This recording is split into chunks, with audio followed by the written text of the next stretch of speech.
2 weeks before April 15th, I visited Carolina. And at that time, Carolina used to have a weekend called Jubilee Weekend. And that was the weekend before finals. And on that weekend, it was just like, it's a big party weekend. Yeah. Springtime. And whatnot. And I visited Carolina that weekend, and I went out with Dick Rubar and Joe Brown and Larry Miller, which was really, really smart of Coach Smith, because those were the guys that I would be playing with in school when I was there.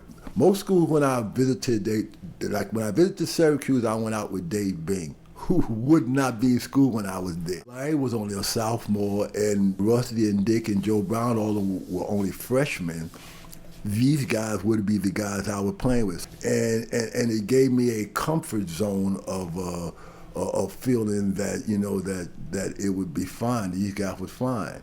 Coach Smith and them and Larry Brown, they're driving me back to Lombard after Jubilee weekend, and they asked me, they said, well, Charles, they just said, well, how do you? I said, oh, I had a great time. They said, what do you think about the team? I said, oh, well, Rusty and them, they're real good guys. I really like them. I like Larry, I like Maul.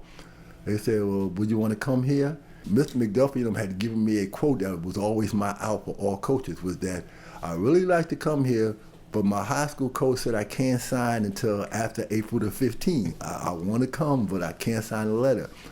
So Coach Smith and Larry, we drove back to Lombard, and Coach Smith got out the car, and he went over to Mr. McDuffie, and McDuffie said, how was it? And Coach Smith said, well, Mr. McDuffie, Charles said he really wants to come here, but you said that he couldn't sign, until, after April 15th.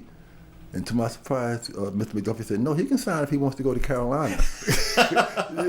He understood the significance of being the first black at the state university. He understood the importance of that more than being at Davidson College or being at Duke. To be the first black at the state university, University of North Carolina, which is the first state university in the country. He understood the significance of that, and he thought that was much more important. And he really felt like that was a more significant place for me. I really believed in Dickie and Rusty and Joe Brown, that they were going to make a big difference to the team, and that's why I made the choice. And I really believed that we were going to be winners.